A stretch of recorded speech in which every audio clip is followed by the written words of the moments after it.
sign really that things are changing. The Conservatives actually do have two candidates in the constituencies. It's a novelty because the old and very traditional link, I mean the Conservatives were the Conservative and Unionist Party not very long ago.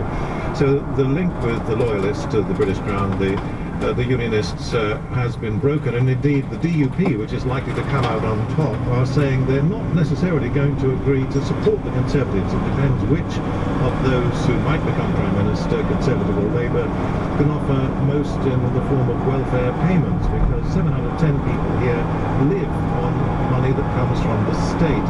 As to Labour, well, again, the Northern Ireland Labour Party would like to put up candidates, but for the moment at least, the Labour Party in London says they mustn't, because the traditional link with the Social Democratic Labour Party, which is on the nationalist side, if you like, they should be allowed to run. But things are changing very fast here. Okay, but you've just given an indication of that, and it's very, very complicated. So you've got local parties that represent basically political positions on the unity of Ireland or otherwise, and that can conflict with the sort of broader British parties and what they stand for.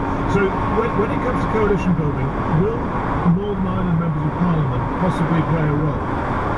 They will certainly play a role, I think, in supporting, assuming that we're right, as Rob says, that the opinion polls are right, that there will be a very close vote and neither of the big parties will have enough of a majority, then yes, I think the Democratic Unionist Party, which is loyal to the British Crown, but thinks that the austerity measures introduced by the Conservative governments as a Conservative coalition has not been good for Northern Ireland, they will bargain hard if the Conservatives need their support. The problem for Northern Ireland is the divisions still are here. You can go not very far from where I am at Belfast City Hall and you see these gigantic walls and fences separating the two communities. The violence may be over, but the politics is still very much divided, and that is slowing Northern Ireland's development. They need public money to keep going and to invest, and they don't think they're getting enough of that from London, and so they're going to bargain hard to get it. And Rob, to what extent is the British system sort of ready for coalition building? Because